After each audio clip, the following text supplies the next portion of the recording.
Les éditions Télème présentent un enregistrement intégral de L'hiver du monde de A.G. Riedel, Winterworld, tome 1, lu par Louis Bernard et Catherine Pajon. à ma mère, qui a quitté ce monde bien trop tôt, mais a contribué à le rendre meilleur. 1. Emma. Depuis 5 mois, j'observe le monde mourir. Les glaciers se sont mis à avancer, envahissant le Canada, l'Angleterre, la Russie et la Scandinavie, dévastant tout sur leur passage. Rien ne semble indiquer que leur implacable marche en avant pourrait cesser bientôt. Au contraire, les données recueillies indiquent qu'elle ne s'arrêtera pas. D'ici 3 mois, la glace aura entièrement recouvert la Terre. La vie telle que nous la connaissons n'existera plus. Ma mission est de comprendre pourquoi, et d'enrayer ce processus. L'alarme me réveille. Je m'extrais tant bien que mal du sac de couchage et j'ouvre la cloison d'intimité de mon espace de repos. Depuis mon arrivée à bord de la Station spatiale internationale, je n'ai pratiquement pas réussi à fermer l'œil. Et encore moins depuis le début de la campagne d'analyse hiver. Toutes les nuits, je ne connais au mieux que quelques phases épisodiques d'un sommeil agité, pendant lesquelles je me demande ce que les sondes pourront bien trouver, et si les données nous révéleront un moyen de nous sauver. En apesanteur, je glisse dans le module Harmonie, puis tapote quelques commandes sur le panneau mural pour identifier la source de l'alarme toujours hurlante. Il y a une surchauffe des radiateurs des panneaux solaires. Sous mes yeux, la courbe des températures grimpe en flèche. Pourquoi ? Qu'est-ce qui se passe ? Il faut absolument que j'arrête ça. La voix de Sergueï, avec son épais accent russe et sa grammaire hésitante, crépite dans mon oreillette. « C'est panneaux solaires, commandant. » Mes yeux se portent vers l'affichage de la caméra. « Expliquez. » Silence. « Sergueï, répondez-moi. A-t-on été heurté par un débris ? Pourquoi la chaleur s'accumule comme ça ? À bord de l'ISS, il y a au moins 1 million de manières de mourir. Perdre les panneaux solaires en est une. Et pour parvenir à ce résultat, là encore, il n'y a que l'embarras du choix. Dans leur fonctionnement, les panneaux solaires de la station sont en tout point comparables à une cellule photovoltaïque sur Terre. Ils convertissent le rayonnement solaire en énergie électrique, un processus qui génère une chaleur considérable. Et c'est là qu'interviennent les radiateurs. Ils dissipent la chaleur dans le vide intersidéral. Donc, en cas de défaillance des radiateurs, la chaleur ne peut aller nulle part ailleurs qu'à l'intérieur de la station. Faut-il le préciser, ce n'est pas très bon pour les conditions de vie. Il faut absolument qu'on trouve ce qui ne va pas. Et vite. « Ce n'est pas débris, commandant, » répond Sergueï d'un ton détaché, presque ennuyé. « Allez dormir. J'explique quand j'ai trouvé. » La paroi de l'espace de repos voisin du mien s'ouvre. Le docteur Andrew Bergin passe la tête, les yeux bouffis. « Salut Emma, qu'est-ce qui se passe ? » « Les panneaux solaires. » « Tout va bien ? » ?»« On ne sait pas encore. »« Sergueï, qu'est-ce que c'est d'après vous ? » ?»« Je pense que c'est l'irradiance solaire. Trop élevée, » répond Sergueï sur le réseau de communication. « Une éruption solaire ? » ?»« Oui, sûrement. Ce n'est pas un radiateur qui ne marche pas. Tous sont en surchauffe. »« Coupez les panneaux solaires. On passe en alimentation sur les batteries. »« Commandant... » »« Faites-le, Sergueï, maintenant. » L'écran montre les 8 panneaux solaires et leurs 33 000 cellules photovoltaïques qui passent en phase désactivée les uns après les autres. La température relevée dans les radiateurs commence à baisser. La station peut fonctionner un bon moment sur les accumulateurs. On passe 15 fois par jour en mode batterie, chaque fois que les panneaux solaires se retrouvent dans l'ombre de la Terre. Bergin pose la question qui me trottait dans la tête. On a un retour des sondes ? Je suis déjà en train de vérifier. Il y a 1 mois, un consortium international a envoyé des dispositifs d'exploration et d'analyse pour mesurer l'irradiation solaire en différents points de notre système, afin de détecter d'éventuelles anomalies. C'est la mission Hiver, la plus grande entreprise scientifique jamais lancée par l'homme. Toutes les expériences menées dans ce cadre ne visent qu'un seul objectif : comprendre pourquoi la Terre se refroidit. Nous savons que l'irradiance solaire totale est en train de chuter, mais c'est parfaitement illogique. Au contraire, la Terre devrait être en train de se réchauffer.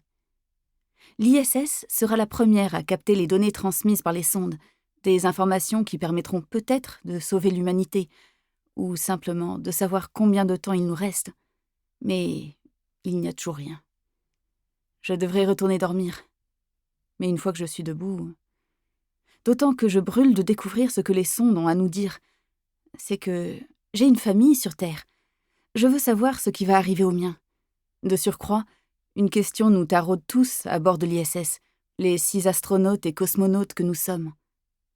Quel va être notre sort? Si le monde est en train de mourir, s'il n'y a plus aucun monde sur lequel nous pouvons retourner, serons-nous condamnés à rester ici, en orbite? 3 d'entre nous sont censés redescendre sur Terre dans 1 mois, et les 3 autres dans 4 mois. Nos pays auront-ils seulement les moyens de venir nous chercher, eux qui sont déjà confrontés à des vagues de réfugiés comme l'histoire n'en a jamais connu? En ce moment même, les gouvernements du monde entier se démènent pour évacuer leurs ressortissants vers les derniers recoins encore habitables de la planète, tout en tentant de résoudre la plus douloureuse des équations. Que faire de ceux qu'on ne peut pas bouger? Dans ces conditions, combien la Terre est-elle prête à investir pour ramener 6 personnes naufragées dans l'espace? Sans compter que redescendre n'a rien d'une promenade de santé. L'ISS n'est pas équipé de capsules de sauvetage à proprement parler. Tout ce que nous avons, ce sont les 2 vaisseaux Soyouz qui nous ont amenés ici, chacun d'une capacité de 3 passagers. Nous pourrions les utiliser pour évacuer la station, mais il faudrait que ce soit en coordination avec le sol, avec quelqu'un à l'arrivée pour nous récupérer. Et puis, une fois revenus sur Terre, on aura encore besoin d'un sacré soutien, ne serait-ce que pour récupérer sur le plan physique. Dans l'espace, à cause de la moindre gravité, la densité osseuse diminue, notamment celle des os porteurs. Le bassin, la colonne, les fémurs et les tibias.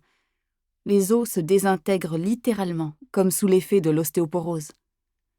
Le calcium qui part dans l'organisme provoque des calculs rénaux. Et une colique néphrétique est bien la dernière chose qu'on souhaite avoir quand on est dans l'espace.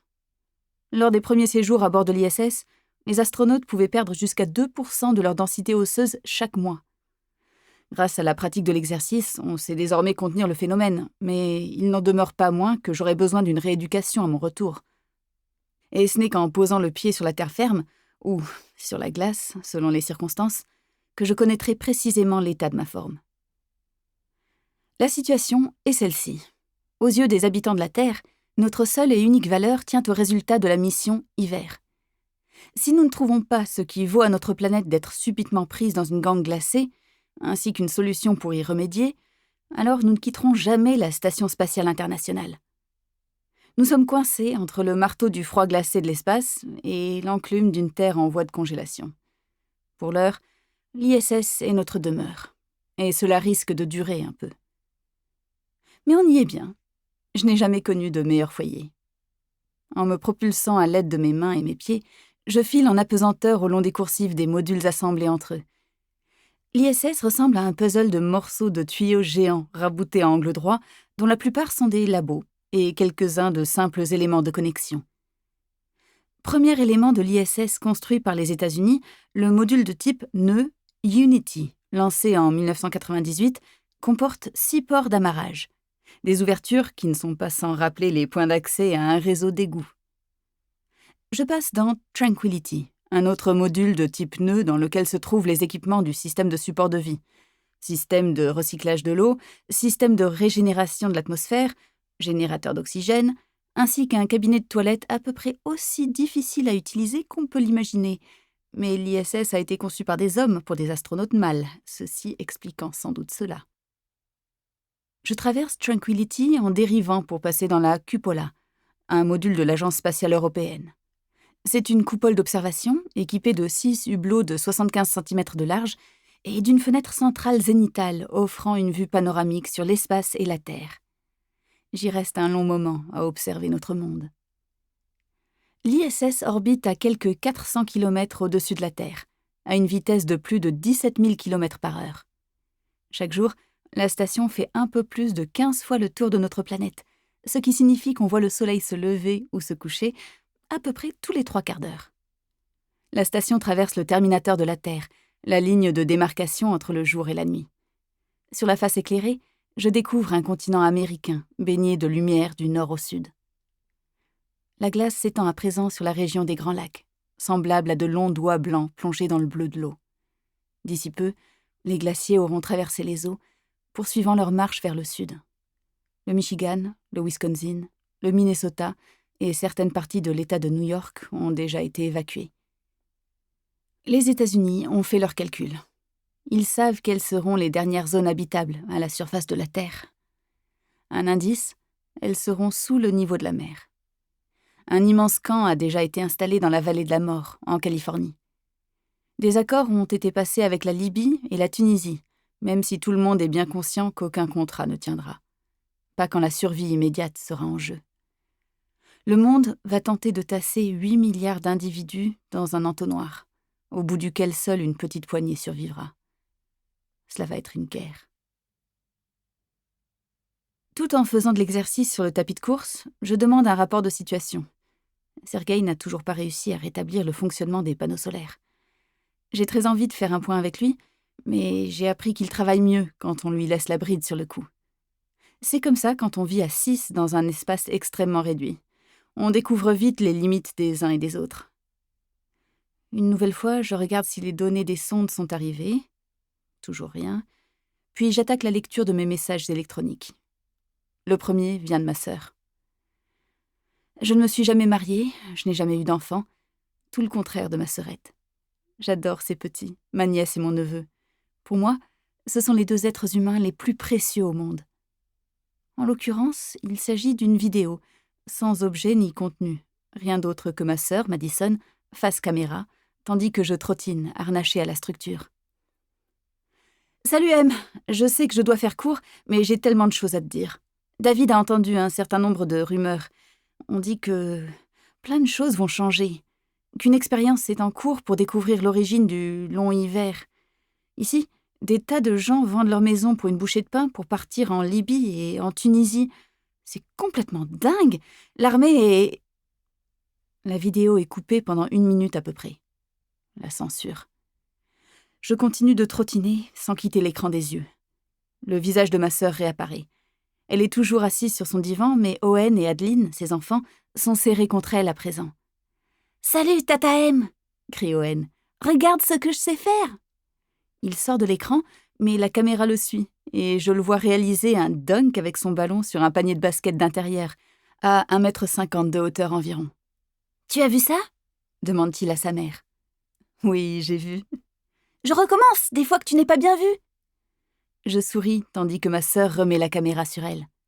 « Est-ce qu'on va te faire redescendre ? Et si oui, qu'est-ce que tu comptes faire ? Je sais que tu ne pourras pas conduire pendant un moment, qu'il faudra que tu fasses de la rééducation. Tu peux venir à la maison, bien sûr, si la NASA n'est pas en mesure de t'aider à te rétablir. Réponds-moi vite. Je t'embrasse. » Madison se tourne vers sa marmaille en train de se chamailler à l'arrière-plan. « Venez dire au revoir à Tata Emma !» La tête d'Owen surgit au-dessus du dossier du canapé. « Salut !» crie-t-il en agitant la main. Adeline vient se nicher contre sa mère, comme rendue toute timide tout à coup par l'œil de la caméra. « Au revoir, Tata Emma. Gros bisous. » Je suis en train de taper une réponse quand une boîte de dialogue surgit dans l'écran. Données entrantes. Sonde 127. J'ouvre et décrypte sans tarder les relevés du rayonnement solaire. Et je suis sidérée. Tout cela n'a aucun sens. Les valeurs sont infiniment supérieures à celles mesurées à la surface de la Terre. Or, la sonde est à peu près à la même distance du Soleil. La sonde s'est retrouvée dans un flux de vent solaire ? Non, ce n'est pas ça. Il n'y a pas de pic, les données sont uniformes dans le temps.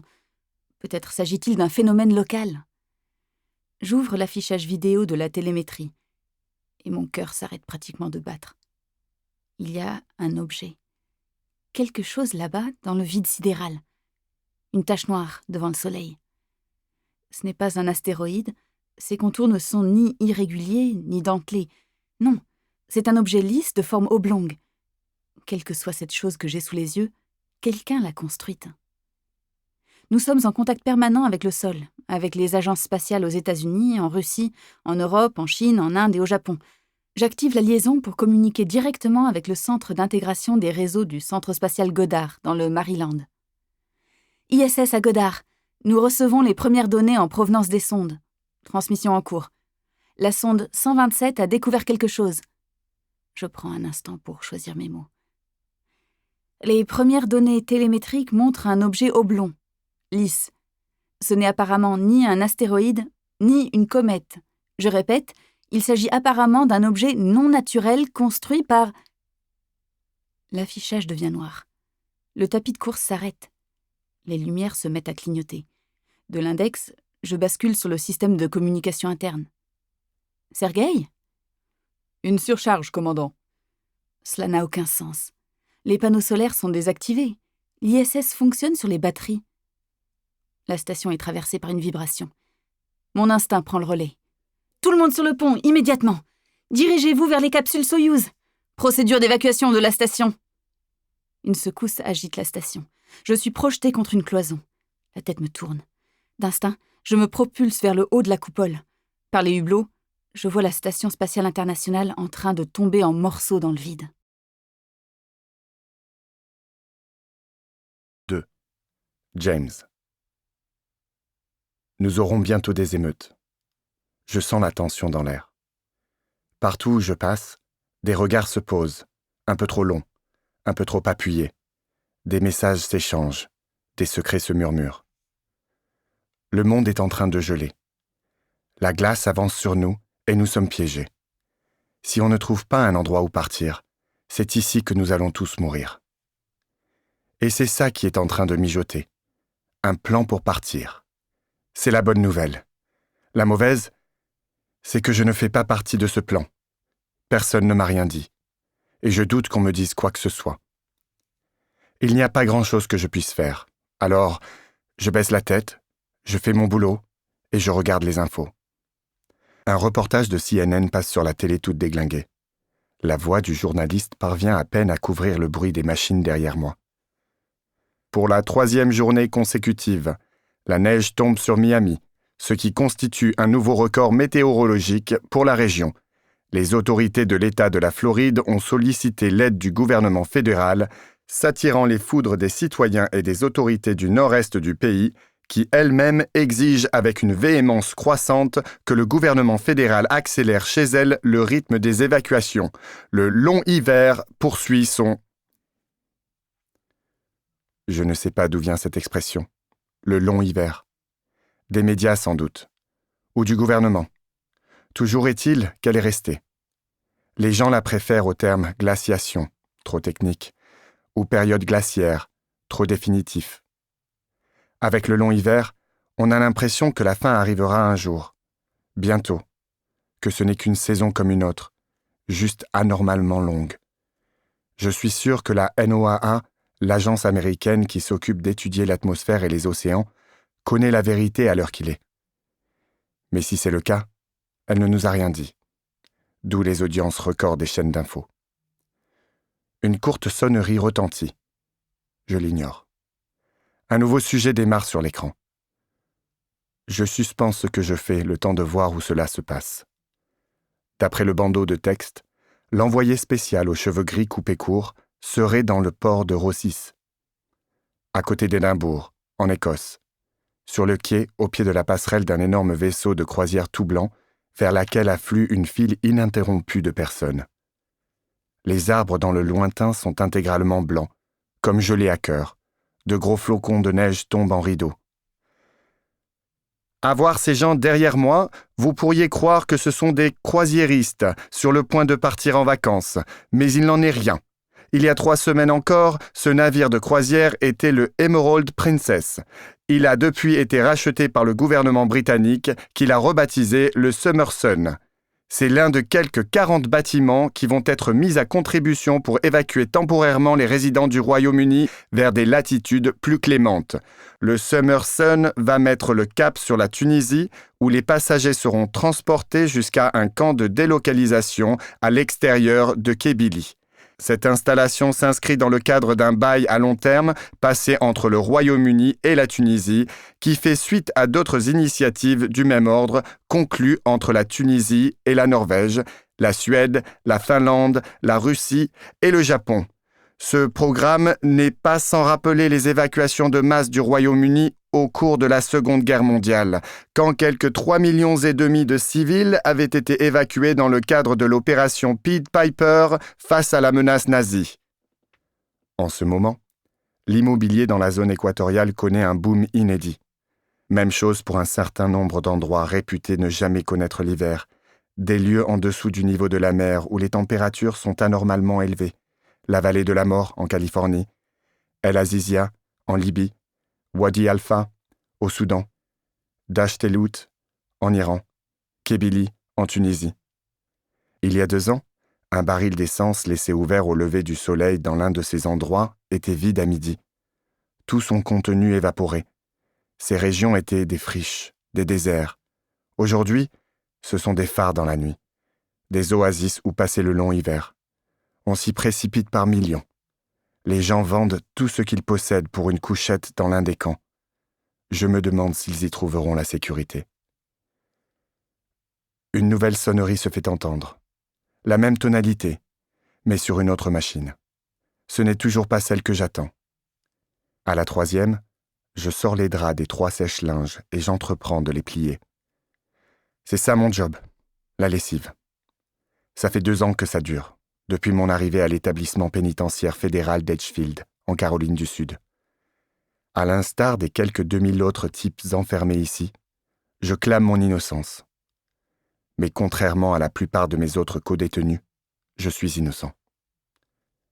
Si j'ai commis un crime, c'est d'avoir inventé une chose pour laquelle la planète n'était pas prête.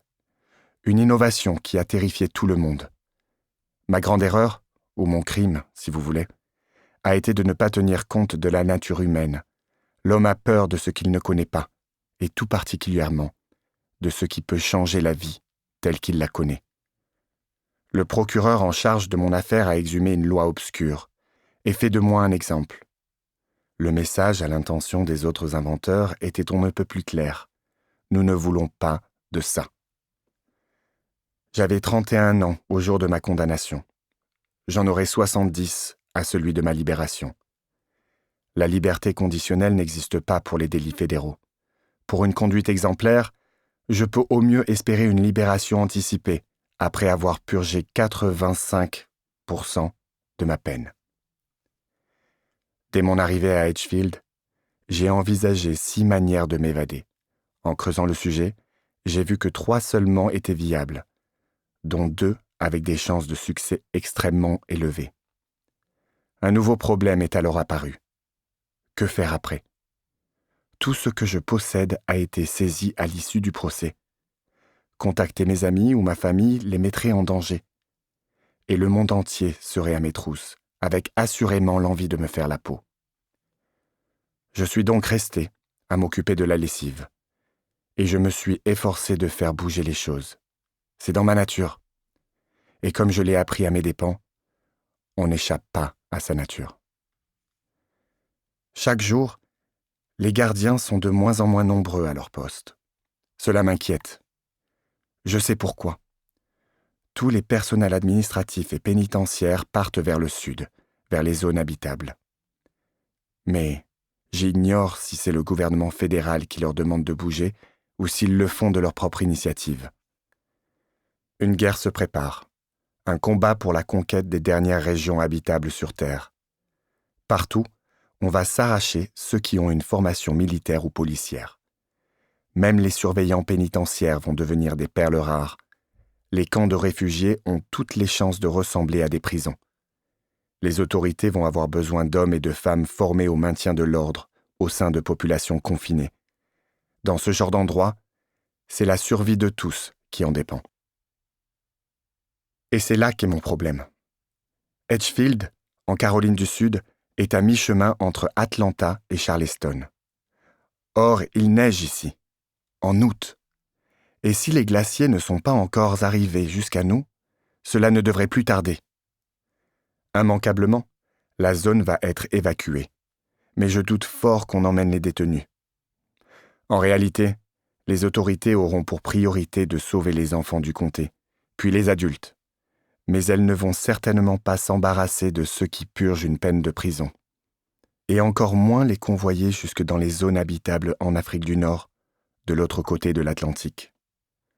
Non, elles vont veiller à ce qu'aucun ne s'évade pour suivre le mouvement vers le sud et compliquer encore plus la situation. Le gouvernement va nous enfermer à double tour et jeter la clé. Ou pire. À la lumière de ces joyeuses perspectives, je me suis repenché sur mes plans d'évasion, Et apparemment, je ne suis pas le seul à jouer avec cette idée au sein de la famille carcérale. De ce côté-ci des barreaux, l'ambiance est la même qu'un soir de 4 juillet, juste avant le feu d'artifice. Tout le monde attend le premier pétard. Après ça, ce sera la ruée, le sauve qui peut. Je doute qu'on soit nombreux à survivre. Il faut à tout prix que j'accélère la manœuvre. Les portes battantes de la buanderie s'ouvrent à la volée. Un surveillant entre. « Salut, Doc !» Je réponds sans quitter mes draps des yeux. « Salut !» De tous les agents pénitentiaires, Pedro Alvarez est l'un des meilleurs, selon moi. Jeune, honnête et droit. Dans un sens, la prison m'a apporté quelque chose. C'est un lieu à nul autre pareil pour étudier la nature humaine. Pile mon point faible, la cause de ma présence ici. J'ai fini par me dire que la plupart des surveillants embrassent cette carrière pour une seule et unique raison, le pouvoir. Ils veulent se retrouver dans une position où ils disent aux autres ce qu'ils doivent faire. De manière générale, je pense que cela découle du fait que quelqu'un, à un moment donné, a exercé un pouvoir sur eux. D'où cette vérité première sur la nature humaine. On veut, à l'âge adulte, ce dont on a été privé dans l'enfance. À cet égard, Pedro a quelque chose d'une anomalie, un facteur qui m'a fait m'intéresser à lui. J'ai donc noué une forme d'amitié avec lui et dégagé un certain nombre de données mettant en évidence une motivation de nature différente.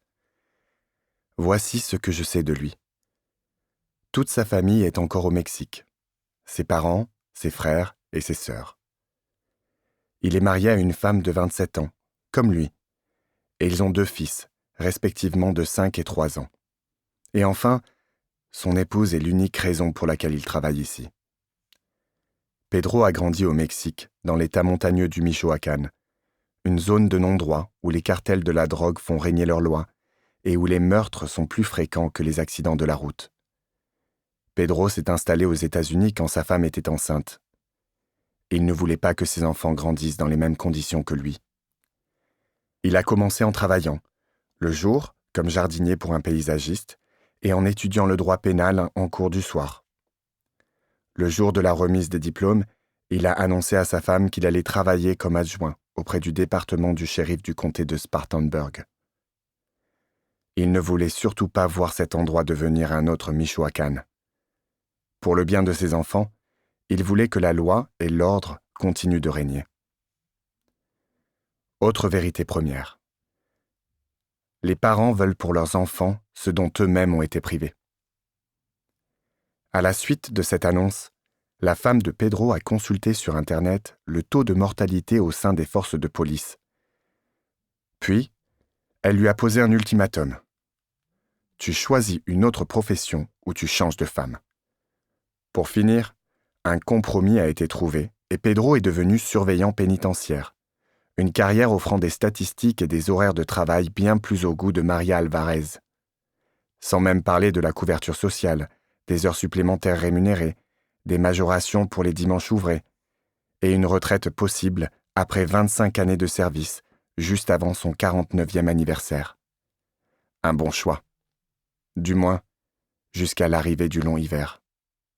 J'avais pensé que Pedro serait l'un des premiers à partir, qu'il rejoindrait sa famille au Mexique, où les zones habitables sont en cours d'aménagement. À coup sûr, c'est là que les populations américaines et canadiennes ne vont pas tarder à débouler en masse. Au lieu de cela, il est l'un des derniers encore présents. Le scientifique en moi s'interroge sur ses motivations. Le survivant en moi a absolument besoin de savoir pourquoi. « Tu as perdu à la courte paille, Pedro ?» Il hausse un sourcil interrogateur en se tournant vers moi. Ici, Pedro est pour moi ce qui se rapproche le plus d'un ami. Malgré moi, je lui tiens le langage de la raison. « Tu ne devrais pas rester ici. Maria et toi devriez filer au sud avec vos gosses. » Il fixe ses chaussures. « Je sais, Doc. » « Alors pourquoi tu es encore là ? » « Pas assez d'ancienneté. Ou pas assez d'amis. Ou les deux. Il a raison. C'est les deux. Et aussi parce que ses supérieurs savent qu'il se battra quand les émeutes auront commencé. Dans le monde où on vit, les meilleurs portent le fardeau pour les autres. Et ce sont les premiers à finir écrasés. « Tout cela me dépasse complètement », dit encore Pedro, avec un haussement d'épaule. Un détenu passe la tête dans l'embrasure de la porte. De son regard écarquillé aux prunelles fixes, il balaie la buanderie, drogué jusqu'à la moelle. Il s'appelle Marcel, et sa présence est généralement synonyme d'embrouille. Il tient quelque chose à la main. Pedro se retourne. Marcel bondit sur lui, emprisonnant son torse de son bras énorme. De son autre main, il pose un poignard improvisé sur la carotide de Pedro.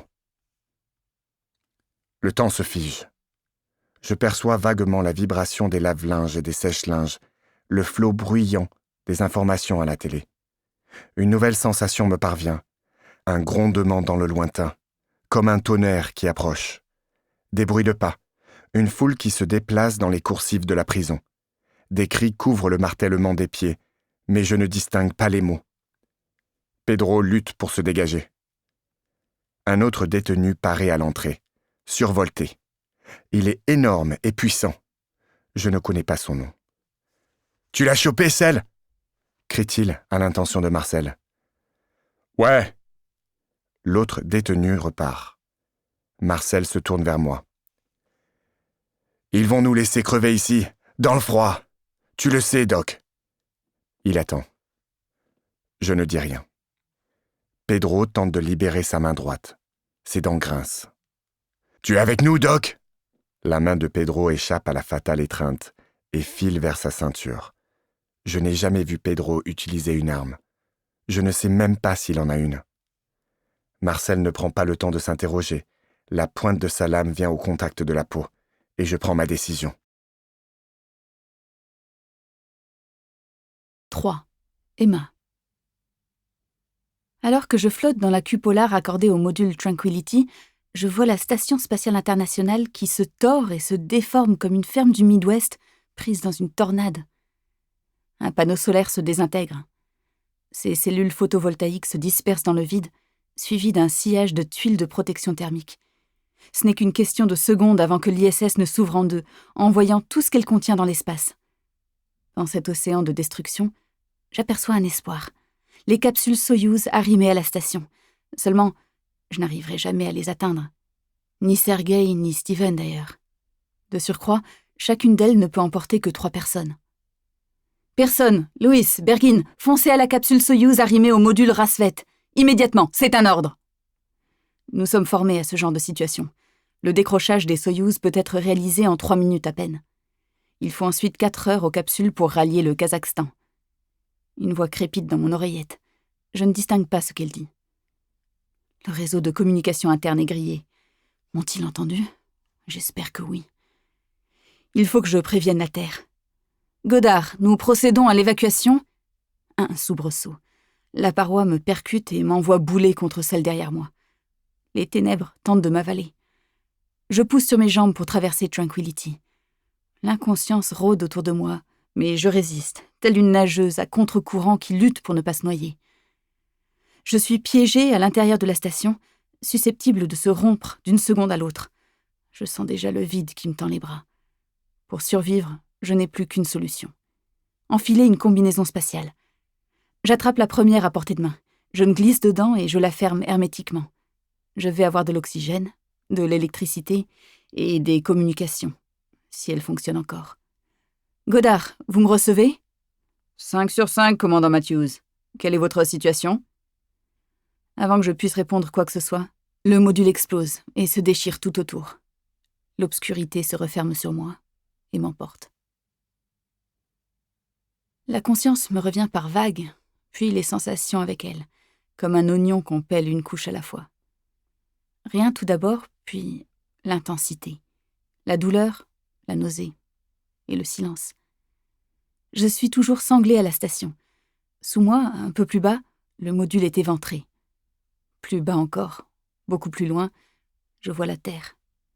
Un bloc de glace recouvre la Sibérie et avance vers la Chine. Le contraste de tout ce blanc sur le vert des forêts est somptueux. pour qui fait abstraction de la destruction et de la mort qu'il représente. Des morceaux de l'ISS flottent tels des Legos jetés dans le vide. Je ne vois aucune des capsules Soyouz. Sur le réseau de communication, j'appelle le reste de mon équipage. En vain. Puis les stations terrestres. Toujours aucune réponse. Je tente d'évaluer si la Terre grossit ou rapetisse. Dans le premier cas, je suis sur une orbite descendante, et je vais me consumer. Dans le second, je suis libérée de l'attraction terrestre. Je vais flotter dans l'espace, puis suffoquer quand je n'aurai plus d'oxygène. À moins que je ne meure de faim d'abord, si la station continue de me donner de quoi respirer. 4. James. J'attrape le bras de Marcel. Je n'ai pas le gabarit voulu pour mettre une masse pareille au sol, mais suffisamment de poigne tout de même pour écarter la lame du cou de Pedro. Le gardien s'arrache de l'étreinte et tire un objet de sa poche qu'il pique dans le flanc de Marcel. Je sens une décharge électrique qui me traverse. Marcel convulse. Le couteau tombe sur le linoléum. Puis Marcel et moi nous effondrons au sol, tels deux sacs de pommes de terre. Je suis à peu près certain que Pedro n'est pas légalement autorisé à porter un pistolet à impulsion électrique dans l'enceinte de la prison. Mais je suis ravi qu'il en ait quand même un. Je roule sur moi-même pour m'écarter de Marcel. Le choc électrique disparaît. Je suis sonné. Chacun de mes membres pèse des tonnes. Le colosse se tortille par terre comme un poisson sur un quai, jusqu'à ce que le staccato électrique s'arrête. Pedro ramasse le poignard. À mon intense surprise, Marcel parvient à saisir le bras de Pedro, mais il est trop faible pour le retenir. Néanmoins, de son autre main, Marcel assène un coup de poing dans les côtes du surveillant, qui pousse un cri. Tant bien que mal, je rampe et m'accroche au bras de Marcel qui s'apprête à doubler la mise. J'entends des cris à l'extérieur. Un groupe vient dans notre direction. Il crie le nom de Marcel. Pedro a le couteau en main à présent. Et tout à coup, le sang gicle, inondant le corps de Marcel, son bras, son torse et moi avec. Je jure que je le sens devenir tout froid. Marcel émet un gargouillis. Ses yeux se font vitreux. Après avoir roulé sur le côté, Pedro porte sa radio à sa bouche. Je lève une main tremblante, tout empoissée de sang. « Ne fais pas ça, Pedro. » Il suspend son geste. Le souffle court. Je parviens à m'expliquer. Surnombre. Les détenus, les gardiens, à 100 contre 1. Pedro réfléchit un instant. Pour finir, il secoue la tête. « Il faut que je le fasse, Doc. C'est mon boulot. Écoute-moi. Quand Marcel est arrivé, il ne t'a pas égorgé tout de suite. Pourquoi ?» Pedro fronce les sourcils, l'air méditatif. Je réponds pour lui. « Il voulait te prendre en otage, que tu lui serves de monnaie d'échange au cas où les choses tourneraient mal. Un bouclier humain. Si tu sors d'ici, ils vont te capturer, se servir de toi contre les tiens, t'attacher, te battre et te montrer au monde entier sur Internet, là où tes enfants te verront. » Pedro fixe l'unique porte d'accès à la buanderie. L'unique sortie. Les cris s'amplifient. On a 1 minute devant nous, pas plus. Il n'y a pas d'échappatoire, Doc. Reste ici. Il se lève. Je lui attrape le bras de ma main pleine de sang. Il y a un autre moyen de s'en sortir. Quoi ? Je n'ai pas le temps de t'expliquer, Pedro. Tu me fais confiance ? Quand les détenus arrivent, je suis couché à côté de Marcel, agité de soubresauts. Ils sont 6, armés de couteaux et de gourdins improvisés. L'un d'eux a une radio. « On a trouvé Marcel ! Il est mort !» Ils m'entourent. Je m'assois avec difficulté, encore tremblant. Je n'ai aucun mal à tenir le rôle. Je suis toujours sans force. « Qui a fait ça ?» hurle le meneur. « Je ne l'ai pas vu. » Un chauve, à peu près de mon âge et les bras couverts de tatouages, pose une lame sur ma pomme d'Adam. Je feins la terreur, toujours sans avoir à me forcer. Il est arrivé derrière Marcel et lui a envoyé une décharge en le poussant sur moi. Je suis tombé dans le cirage. On entend des coups de feu via la radio. Le meneur s'écarte et aboie des questions en faisant les 100 pas. Je n'arrive pas à marcher, dis-je dans un murmure. Il faut que vous me portiez. La lame s'écarte de mon cou et on me repousse au sol. Ils repartent en courant. Quand je suis certain qu'ils ont tous déguerpi, je retire mes vêtements pleins de sang pour les fourrer dans un sac, puis je rampe jusqu'au sèche-linge du milieu. Ils sont partis. Les draps s'écartent et je vois les yeux de Pedro, emplis d'effroi et de gratitude aussi. Reste planqué jusqu'à ce que je te dise de sortir. Heureusement pour lui, Pedro n'est pas bien grand. Malgré tout, cela ne doit pas être une partie de plaisir pour lui. Pour moi non plus. Je suis un peu plus grand que lui, 1,78 m. Mais je n'ai pas le choix. Je tiens à peine sur mes jambes. Je serais bien incapable de courir ou de me battre s'il le fallait. Je pousse le volume de la télé pour couvrir les bruits que nous pourrions faire. J'entends quelque chose à l'intérieur du tambour où se cache Pedro. Je comprends qu'il a allumé sa radio pour aller aux nouvelles. « Pedro, éteins ça ! Le bruit, c'est la mort, mon ami !» Et sur ces bonnes paroles, je me tasse dans l'un des grands sèche-linges en masquant le hublot avec un drap. Puis j'attends. J'ai l'impression de passer des heures dans cet endroit. J'écoute les infos de la télé, l'oreille à l'affût, guettant le moindre bruit. Tous les reportages traitent du long hiver et de la façon dont survit telle ou telle famille, suivie par des journalistes. J'essaie de ne pas bouger, mais tout mon corps me fait mal, à la fois d'être tassé en position fétale et de la violente décharge que j'ai reçue. Un nouveau reportage commence. Les mots « émeute dans une prison » et « garde nationale » retiennent mon attention.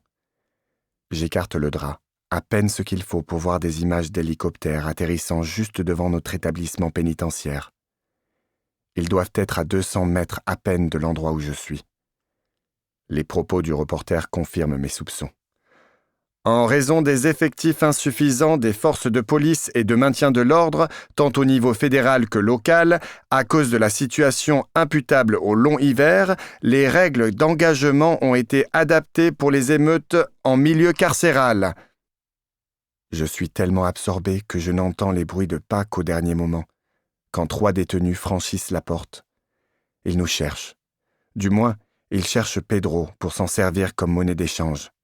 Quant à moi, quand ils auront compris ce que j'ai fait, ils voudront se venger. En prison, la vengeance ne se pratique pas dans la douceur, et il n'y aura personne pour les arrêter. 5. Emma. J'ai perdu toute notion de la réalité. Combien de temps s'est écoulé ? Des heures. Un jour. Peut-être 2. Mais je suis sûre d'une chose. Je présente tous les symptômes d'un accident de décompression. Il n'est pas assez aigu pour me tuer, mais suffisant pour me faire souffrir le martyre à chaque seconde. J'ai la nausée. Je voudrais vomir, mais ce n'est ni l'endroit, ni le moment. D'un point de vue scientifique, voici ce qui se passe. L'ISS et les navettes spatiales sont pressurisées à 1013,25 hectopascales, soit la pression atmosphérique terrestre moyenne au niveau de la mer. Or, les combinaisons pour les sorties extravéhiculaires sont pressurisées à 296,47 hectopascales, soit la pression au sommet de l'Everest. Donc, en l'espace de quelques secondes, c'est comme si j'avais été propulsée depuis une plage jusqu'en haut du toit du monde. Et pourquoi est-ce que ce n'est pas bon ? Parce que, sous l'effet d'une chute brutale de la pression atmosphérique, l'azote normalement dissous dans le sang et les tissus se met à former des bulles gazeuses. C'est comme ouvrir une canette de soda. Le contenu sous pression est exposé à celle, bien moindre, de l'extérieur, et ça fait des bulles. C'est le dioxyde de carbone présent dans le liquide qui s'exprime. Présentement, c'est ce qui se passe en moi. Les bulles d'azote pétillent dans tout mon corps. Je suis une canette humaine sous pression qu'on vient d'ouvrir et qui déborde. Les plongeurs connaissent depuis longtemps ce phénomène et prennent des précautions pour l'éviter. Même chose à bord de l'ISS. On suit un protocole avant de passer dans l'atmosphère d'une combinaison pressurisée. Cette fois-ci, je n'ai pas eu le temps. C'était l'accident de décompression ou la mort. À présent, je me sens bien trop mal pour réfléchir au bien fondé de mon choix. J'ai mal partout. Je suis épuisée, mais je n'ose pas dormir. J'ai bien trop peur de ne pas me réveiller. Je m'accroche à la vie, à chaque seconde qui passe. Je mesure à quel point je ne veux pas mourir.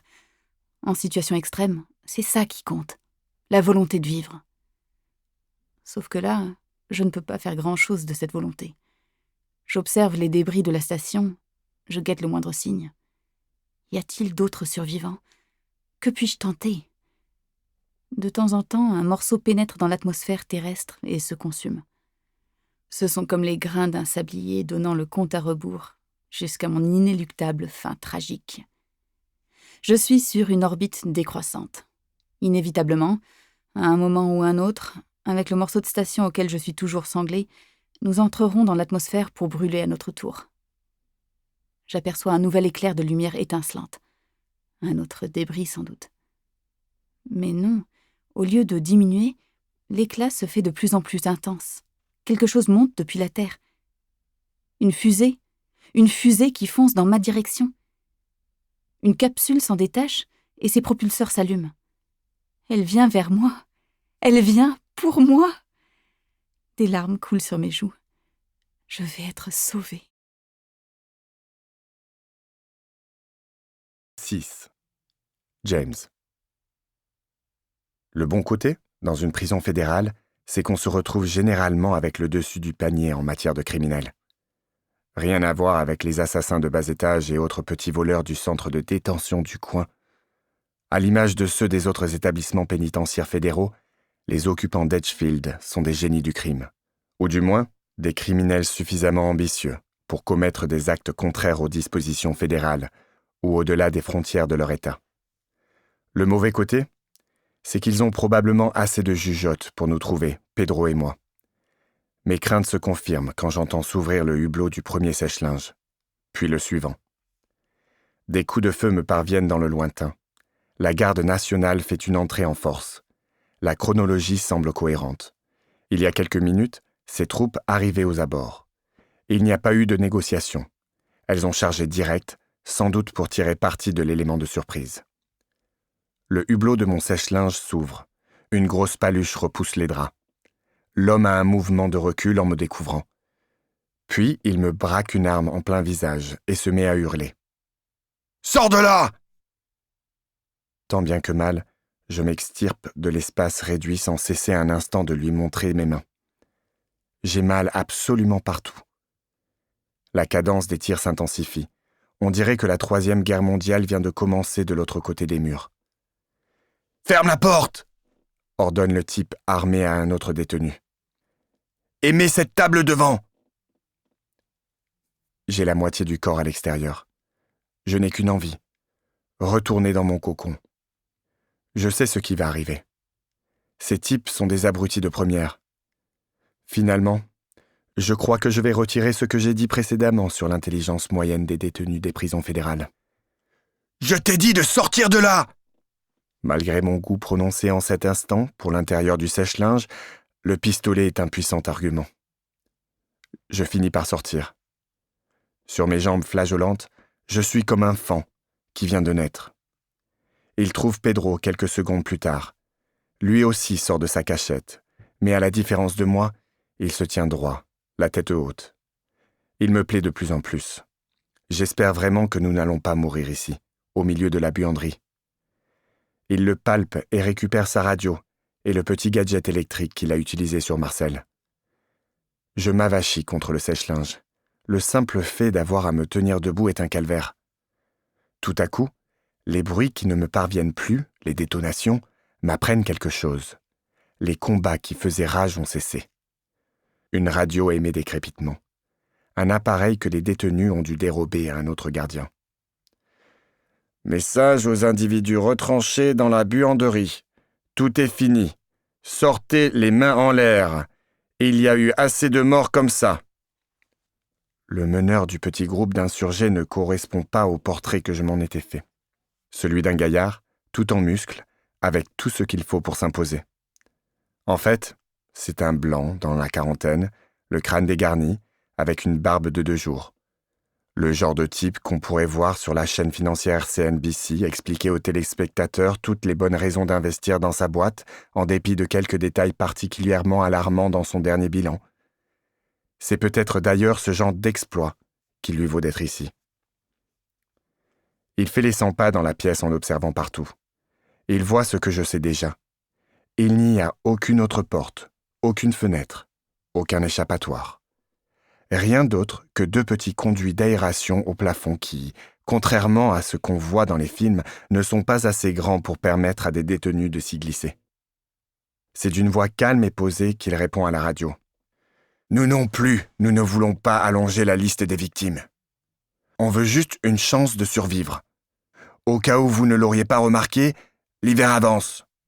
On ne demande pas à être libéré. On veut juste qu'on nous laisse tranquilles. Nous ne sommes plus très nombreux, mais on est assez pour cultiver les terres de la prison et nous débrouiller. C'est tout ce qu'on demande. On veut que vous nous boucliez ici, à l'intérieur. Fermez les portes et jetez les clés.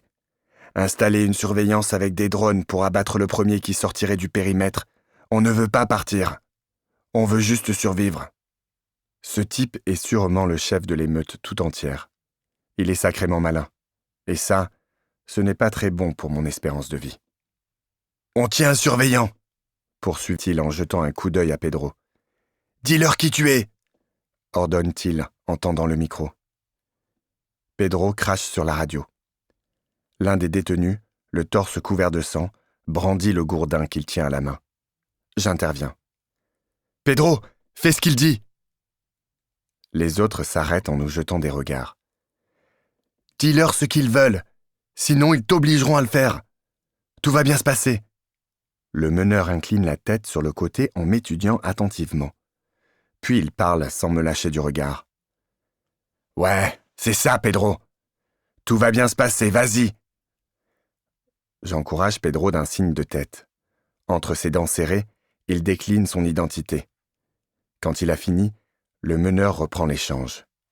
« Si vous retirez les troupes de la prison et faites ce qu'on demande, on vous rend Pedro Alvarez sain et sauf. Il sortira d'ici intact et on vivra heureux jusqu'à la fin des temps. »« Nous allons évacuer la prison, » répond le négociateur. « Mais je ne suis pas habilité à accepter le reste de vos demandes. Il faut que j'en réfère. Accordez-moi un peu de temps. » On ne va nulle part. Et Pedro non plus, aussi longtemps que nos revendications n'ont pas été acceptées. Le meneur coupe la communication et me scrute de nouveau. « Tu es qui ?»« Le type qui fait la lessive. »« Et qui se cache dans la buanderie. » »« Quand il le faut. » Un sourire apparaît sur son visage. Ses comparses n'ont pas l'air d'apprécier la plaisanterie. L'un d'eux pointe un couteau artisanal sur moi. « C'est une balance, Karl. Moi, je dis qu'il faut lui ouvrir le bide. » Techniquement, je n'ai rien mouchardé. Je n'ai fait qu'aider ceux qui nous tiennent incarcérés, et dont la position morale me paraît sincèrement défendable dans le cas de Pedro Alvarez tout au moins. Mais bon, l'heure n'est pas aux arguties. Karl semble partager mon avis. « Finet, tu pourras le planter ou faire ce que tu veux avec lui, mais quand on en aura fini ici, pas avant !» 7. Emma. Il y a des souvenirs qui s'accrochent à ma mémoire. Le matin de Noël de mes 6 ans, quand un vélo tout neuf avec des petites roulettes m'attendait sous le sapin. La naissance d'Adeline. Puis celle d'Owen. Et le jour où je suis montée à bord de la capsule Soyouz, au sommet d'un lanceur qui allait m'emmener dans l'espace. L'espace est mon rêve depuis toujours. À un certain moment, il est devenu la raison pour laquelle j'ai repoussé tant de choses dans ma vie. Le mariage, les enfants, m'installer, tout simplement. À présent, l'espace est un cauchemar. Mais la vision de la capsule qui fonce vers moi est un moment que je n'oublierai jamais. Une vague de joie me submerge. Quelqu'un sur Terre l'a envoyé pour moi. Rien que pour moi, pour me sauver. Dans un monde qui lutte pour sa survie, la décision a été prise de lancer une capsule dans l'espace pour sauver quelqu'un. Voilà qui en dit long sur la race humaine. La capsule déploie ses petits panneaux solaires, tel un oiseau ouvrant bien large ses ailes noires. Elle manœuvre à l'aide des propulseurs sur ses côtés, d'où s'échappent de petits nuages blancs. Elle ralentit et se rapproche. Je reconnais le logo sur le côté. C'est une entreprise privée, sous-traitante de la NASA. Cette capsule est celle qui devait être lancée dans 3 semaines, avec un nouvel équipage de 3 personnes pour remplacer la moitié de l'effectif à bord de l'ISS, moi comprise. Elle est partie avec un peu d'avance. J'en connais toutes les données techniques. Je les ai étudiées à fond. C'est une capsule à usage mixte pour le fret et les équipages, avec de la place pour 7 personnes. Plus des tonnes de matériel et de ravitaillement. À son sommet, elle a un cône, à présent retiré, une section pressurisée pour l'équipage, un module de service, non pressurisé, un bouclier thermique pour le retour en atmosphère et tout en bas une soute non pressurisée qui se détache avant l'entrée en atmosphère. Tout cela est très joli, mais il y a un problème. Je n'ai ni station d'accueil, ni aucun dispositif d'amarrage. La capsule tourne son nez vers moi, à croire qu'elle a lu dans mes pensées. La pointe de son nez s'ouvre. Je m'attends à ce que le jaillissement de l'atmosphère intérieure la fasse reculer, mais la bouffée d'air qui s'échappe la fait à peine bouger. La cabine de l'équipage a été dépressurisée avant le lancement. Malin. La trappe ouverte paraît me regarder. Sur le fond noir de l'espace, la capsule et moi orbitons autour de la Terre. L'ISS volait à plus de 17 000 km/h. Il y a peu de chances que nous allions moins vite à présent. La capsule cale sa vitesse sur celle de mon orbite décroissante, mais elle doit faire usage de ses propulseurs pour maintenir sa position. C'est une bataille perdue d'avance. Un peu comme un colibri qui tenterait de maintenir un surplace parfaitement stable. C'est tout bonnement impossible. Quel est le plan maintenant ? J'attends que quelque chose sorte de la capsule. Un élément auquel je puisse m'accrocher pour me haler à l'intérieur. Une sangle ? Une corde ? À ce stade, je serais prête à me contenter d'un cordon de réglisse, n'importe quoi qui me permette de gagner la sûreté de la capsule. Mais rien ne vient. La capsule me fixe et attend. Un éclairage se met à clignoter. Il me faut un certain temps pour comprendre que c'est du morse. À cause de l'accident de décompression, je crois que j'ai la comprenette un peu lente. Le message reprend son cycle. Point, trait, trait, trait. Un J. Point. Je loupe la deuxième lettre. Concentre-toi. La troisième lettre. Trait, trait. À moins que ce ne soit trait, point. Un N ou un M. La lettre suivante. Point, trait, trait, point. Un P. Ça nous fait donc un J, quelque chose, un N ou un M, puis un P. Oh non, pas ça. La séquence recommence. Mais si, c'est exactement ça. Ils me disent « jump ». Ils me demandent de sauter. 8. James. Selon moi, la suite des événements est courue d'avance. Du gaz lacrymogène par les aérations, un détachement de la garde nationale par la porte, des échanges de tirs. Au bout, pour moi, ce sera la mort ou une peine alourdie. Je me trompe sur toute la ligne. Les derniers détenus de l'établissement se replient tous sur la buanderie. 17 au total. Ils se disent sans doute que mieux vaut rester au plus près de leur seule monnaie d'échange, Pedro, regroupés dans une pièce avec une entrée unique, plus facile à défendre que la prison tout entière. La radio que tient Karl se met à crépiter. La voix de l'officier de la garde nationale emplit la buanderie, à présent bondée. Message à l'intention du responsable à l'intérieur de la prison d'Edgefield. Marché conclu. Nous donnons suite à vos revendications. Nous allons procéder à l'échange. Des cris de joie. Quelques tapes dans les mains. Un regard pas si amical dans ma direction. Pedro se débat. On lui a lié les mains avec du ruban adhésif. « Je n'y vais pas !» s'écrie-t-il. « Mais si, tu vas y aller !» réplique Karl avec un sourire. « Au cas où tu ne l'aurais pas remarqué, on négocie avec les coyotes qui sont dehors. Pas ceux qui sont dedans. » D'un signe de tête, il alerte l'un de ses comparses. « Bâillonne-le !» On lui fourre une taie d'oreiller dans la bouche, maintenue par une nouvelle couche de ruban adhésif. Karl reprend la communication. « Excellente nouvelle. Et maintenant, passons aux choses sérieuses. Il nous faut des garanties. On veut être certain que notre petit État libre d'Edgefield ne va pas être envahi. Et bien sûr, ces garanties, ce sont des armes, des explosifs. et un no man's land autour des clôtures. Disons, une centaine de mètres. Pour les armes, c'est hors de question. Alors il n'y a pas d'accord. Pas d'armes, pas de Pedro Alvarez. Du moins, pas de Pedro vivant. Un long silence. Restez à l'écoute. L'attente a semblé durer 1 heure avant que la réponse n'arrive. D'accord, vous aurez vos armes. Bien. Et pas question de nous refiler des vieux tromblons. On veut des semi-automatiques et des munitions en masse. Une arme pour chacun de mes... Il prend le temps de compter ses troupes. De mes 17 hommes. Et on veut récupérer aussi tous ceux que vous avez fait prisonniers pendant votre agression contre nous. Et des flingues pour eux aussi. Nouvelle pause. Il est remonté comme un coucou à présent. Ajoutez encore un fusil et 2 grenades pour chacun. Et puis 7 lance-roquettes.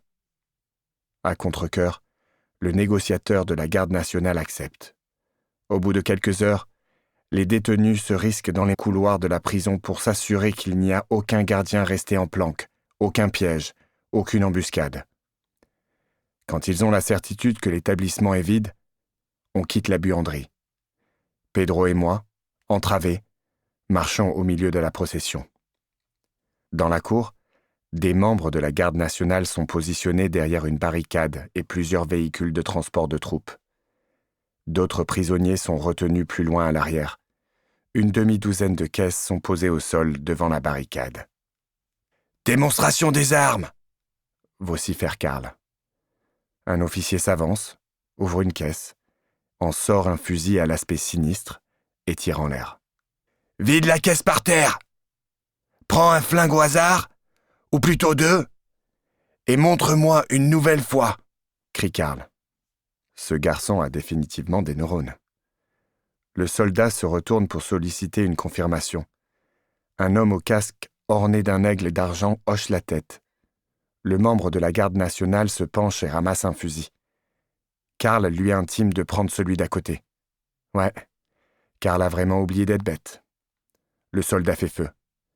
L'arme fonctionne. Et la suivante aussi. Armer des prisonniers. Mais qu'est-ce qui leur passe par la tête ? C'est un cauchemar. Tétanisé, j'assiste à la remise de l'otage. Un détenu armé d'un couteau escorte Pedro et s'arrête à mi-chemin pour attendre que la garde nationale relâche les autres prisonniers. Libre, il se rue dans la cour, embarque les caisses et fonce rejoindre Karl et ses sbires. Le type qui tient Pedro ne le relâche pas.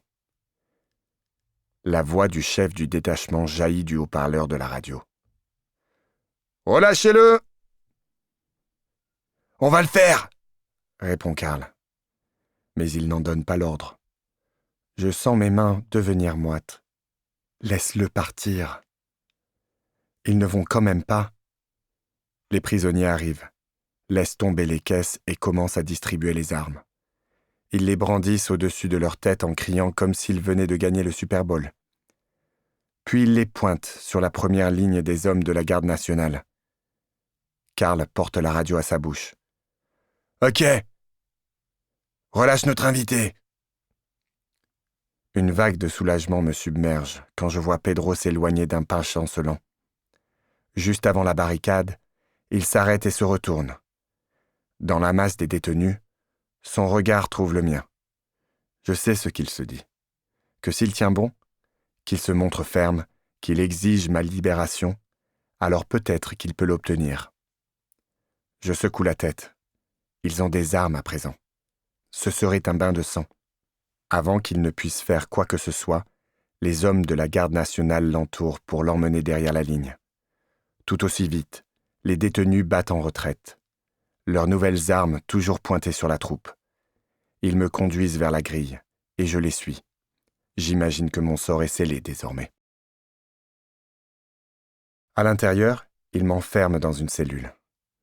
Du point de vue de l'hébergement, c'est une régression. Jusque-là, je partageais un genre de dortoir avec 2 autres détenus, dans des conditions de sécurité modérément draconiennes. Mais bon, je suis toujours vivant, c'est déjà ça. Je m'allonge sur la couchette du bas. Le type au couteau, qui m'a menacé dans la buanderie, s'arrête devant ma cellule, un sourire mauvais aux lèvres. Il tient un fusil dans une main, un verre de vin distillé selon la méthode prison dans l'autre. Il ne dit rien, se contentant de me toiser comme si j'étais un animal dans une ferme pédagogique. Je le remercie d'être passé me voir, mais je doute que ma plaisanterie ne soit une réussite. Mieux vaut ne pas braquer mes ravisseurs. Je scrute donc le dessous de la couchette du haut. Ironiquement, je suis le dernier prisonnier de l'établissement pénitentiaire fédéral d'Edgefield, un endroit dont j'aurais pu m'évader très facilement. Mes codétenus vont me tuer, et s'ils ne le font pas, le long hiver s'en chargera. Au fond, je n'ai peut-être pas encore fait complètement le tour de cette question sur la nature humaine. 9. Emma. Imaginez une partie de fléchettes dont l'enjeu ne serait ni plus ni moins que la vie ou la mort. Bien sûr, la cible est mouvante, et c'est vous la fléchette. Voilà, c'est exactement ce qui se passe pour moi. La capsule flotte dans le vide, mais bouge sans cesse de droite et de gauche sous l'effet de ses propulseurs qui corrigent sa position. On m'a envoyé un message m'invitant à sauter. Ils veulent que je coupe le cordon qui me relie à l'épave de l'ISS pour sauter dans la capsule. Je comprends la logique. Impossible pour eux d'approcher plus. En cas de collision, je me retrouverai prisonnière entre les deux. Paralysée le cas échéant. Ou coupée en deux. 2 options s'offrent à moi. Dans la première, l'option fléchette, je me désolidarise de l'ISS et je m'élance sans réfléchir. Si je loupe la cible, je pars flotter dans l'espace. Mes collègues au sol ont positionné la capsule de telle sorte que je suis entre elle et la planète. Si je la loupe, au moins je n'irai pas me consumer dans l'atmosphère. Pour autant, ça ne me plaît pas vraiment. Je choisis l'autre option, l'option réfléchie, qui consiste à laisser la capsule faire une partie du chemin en me laissant flotter jusqu'à elle. Je me détache de l'épave et je pousse tout doucement contre le morceau derrière moi. Je pars dans l'espace. Lentement, je dérive vers la capsule. C'est une sensation terrifiante, comme marcher sur un fil sans aucun filet en dessous. Centimètre par centimètre, la capsule se rapproche. De petits nuages blancs jaillissent de ses flancs. On dirait un dragon qui avance. Le rythme des corrections par les propulseurs s'accélère. J'imagine que la personne sur Terre qui gère notre bon alignement doit transpirer à grosses gouttes. En tout cas, moi, je suis en nage. 6 mètres de distance, calé sur l'objectif. 4,50 mètres. Dérive vers la gauche. 3 mètres. Je ne suis pas dans l'axe. Trop au large. Mais je vais peut-être pouvoir rattraper le rebord pour me hisser. Non, la tangente n'est pas bonne. L'écart grandit. Je vais longer le flanc de la capsule. Les propulseurs entrent en action, plus sèchement cette fois-ci. La capsule bondit vers moi. Tout cela ne dure qu'une fraction de seconde. L'ouverture du bloc d'amarrage me gobe d'un coup et je me reçois à l'intérieur de la capsule. Je suis dans le compartiment de l'équipage, en train de contempler le blanc des murs matelassés, les instruments qui y sont attachés, et un panneau sur lequel est écrit en lettres majuscules « Vos amis sur Terre vous embrassent ». Je reste un moment à le regarder, et je me mets à pleurer.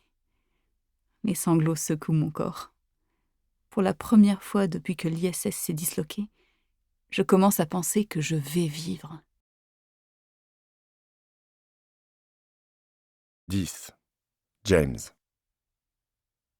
Cette nuit-là, ils ont fait la fête. C'était la prison fédérale d'Edgefield comme je ne l'avais jamais vue, telle que je ne l'aurais jamais imaginée.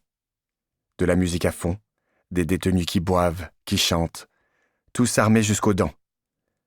Quelques-uns qui se battent, d'autres qui jouent de l'argent aux cartes et aux dés.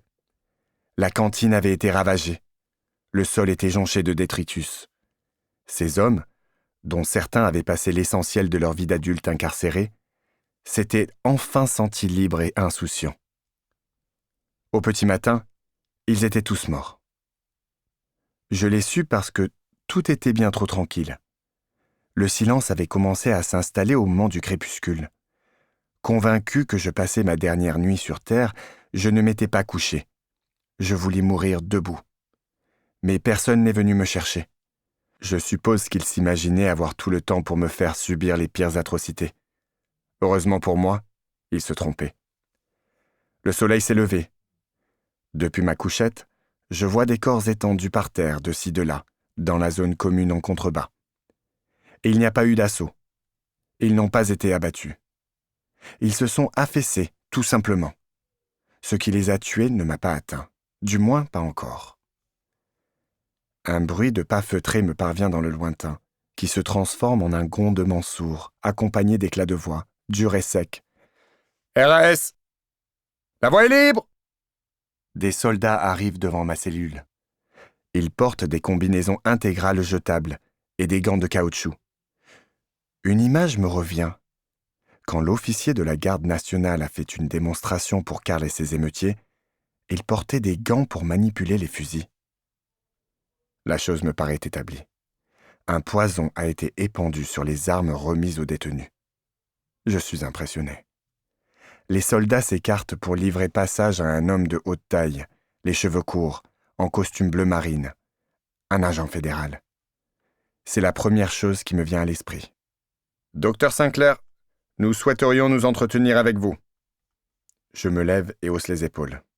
« Vous avez de la chance. J'entame pile ma journée de travail. » Il se tourne vers les soldats. « Amenez-le-moi !»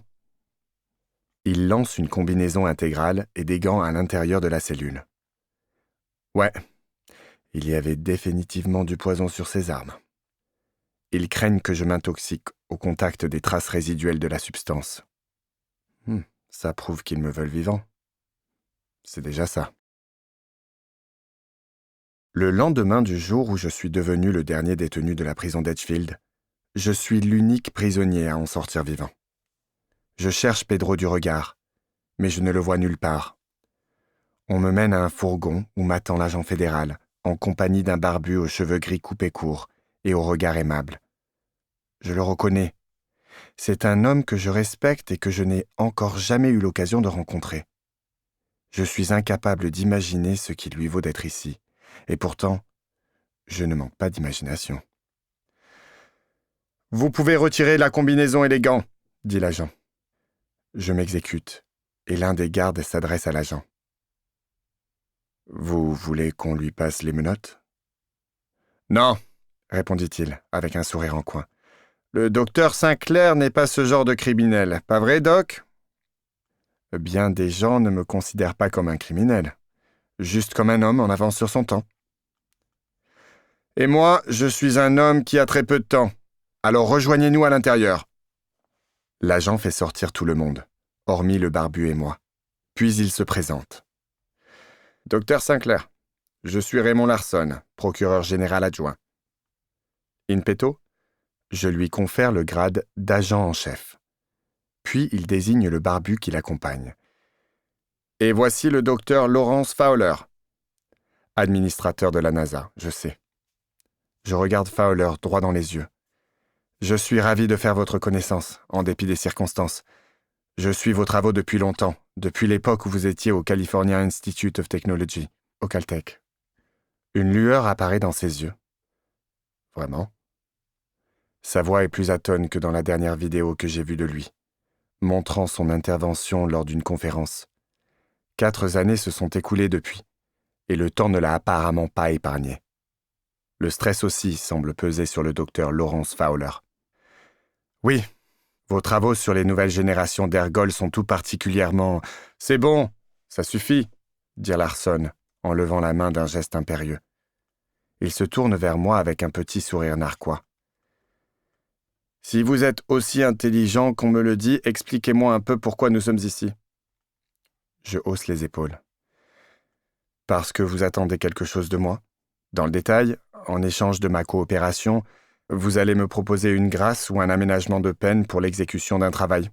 Parallèlement, pour prévenir toute mauvaise volonté de ma part, vous allez mettre dans la balance diverses menaces, au premier rang desquelles probablement un transfert dans un autre établissement, où les détenus seront informés que je suis l'unique survivant des émeutes de la prison d'Edgefield. Autrement dit, que je suis un mouchard qui a fait tuer tous ses codétenus. Pour s'épargner les tracas d'une action en justice, le directeur me mettra au trou prétendument pour assurer ma protection jusqu'à ce que je craque. Alors je demanderai à ne plus être à l'isolement. Et quelques jours plus tard, je serai mort. Larson a l'air sincèrement impressionné. Il sort une feuille pliée de la poche intérieure de sa veste et coule un regard du côté de Fowler. L'administrateur de la NASA a un bref hochement de tête. Larson déplie la feuille et la pose devant moi. Je m'attendais à quelque chose de plus long. Les phrases semblent me sauter au visage. Grâce présidentielle intégrale. Sous réserve de l'approbation par le ministère de la Justice des États-Unis et la NASA, ainsi que par tout organisme gouvernemental ou entité privée par eux désigné. L'engagement pour l'exécution de la mission est conclu sans limitation de durée. Le présent dispositif ne donne droit à aucune rémunération, aucun avantage, aucune compensation, d'aucune sorte. Il me tend un stylo et je signe. Puis il replie la feuille et la glisse dans la poche de sa veste. « Est-ce que j'ai droit à un reçu, une copie ou quelque chose ?»« Non, vous n'y avez pas droit. »« Très bien. Je commence quand ?» Comme je le subodorais, c'est au tour de Fowler à présent. Il commence son exposé tout en ouvrant un ordinateur portable. « J'ai bien peur que vous ne deviez commencer immédiatement. »« Le temps est une donnée essentielle, Dr. Sinclair. »« Appelez-moi James. »« Très bien, James. Ce que je m'apprête à vous montrer est le secret le mieux gardé au monde. » Ça me démange de balancer une vanne. Depuis que je suis tout petit, l'ironie est ma défense contre un monde qui ne semble pas toujours me comprendre, ni m'apprécier d'ailleurs. Quelque part en chemin, le sarcasme est devenu ma façon de communiquer permanente. Il m'empêche d'être proche de qui que ce soit et de souffrir. Mais à cet instant, sans savoir pourquoi au juste, je tiens ma langue. Peut-être ai-je l'intuition, en dépit d'un lever de rideau un peu trop mélodramatique, que ce que je suis sur le point d'entendre est véritablement de la plus extrême importance. Ou parce que je sais que Lawrence Fowler ne mériterait pas un tel traitement. Cela fait 5 minutes que je suis en sa présence et j'ai déjà l'impression de le connaître, de savoir ce qui l'a amené à moi. Il ne s'agit ni de plaisanterie ni de politique. Il est venu pour une raison bien précise, dont je suis sûr qu'elle est amplement justifiée. Et puis, il me rappelle mon grand-père. Comme vous le savez, poursuit Fowler en tapotant sur son clavier, le long hiver est la plus grande menace qui pèse sur la survie de l'humanité. Toutes nos modélisations climatiques sont erronées. À la NOAA, tout le monde s'arrache les cheveux à essayer de comprendre ce qui se passe. Pour la faire courte, rien n'est logique. Savez-vous pourquoi ? Parce qu'il y a une variable qui n'a pas été prise en compte ? Il hoche la tête. Exactement. Et la NASA a été chargée d'identifier cette variable. Il y a 1 an, nous avons lancé toute une série de sondes dans l'espace avec pour objectif de mesurer l'irradiation solaire ailleurs que sur la Terre. Et ce que nous avons découvert nous a estomaqués. Sur son écran s'affiche alors une simulation 3D interactive de la Terre entourée de sondes disséminées dans l'espace avec chacune une valeur à côté. Je suppose qu'il s'agit des mesures respectives de l'irradiation solaire. Ce qui me frappe immédiatement, c'est la grande disparité des relevés. Le rayonnement solaire n'est certes pas absolument uniforme, comme le serait par exemple la luminescence d'une ampoule, mais il est infiniment plus cohérent que ce qui m'est donné à voir. De fait, la Terre reçoit un rayonnement nettement inférieur à celui de zones de l'espace immédiatement voisines. Les implications sont évidentes. Je sens ma bouche s'assécher d'un coup. C'est impossible. Pourtant, les données sont bel et bien là. Mon ventre se noue. J'ai l'impression que je pourrais vomir. C'est trop étrange pour être un phénomène naturel. Nous espérons que vous avez apprécié cet aperçu. Pour continuer à écouter ce livre audio sur Google Play Livres, utilisez le lien dans la description de la vidéo.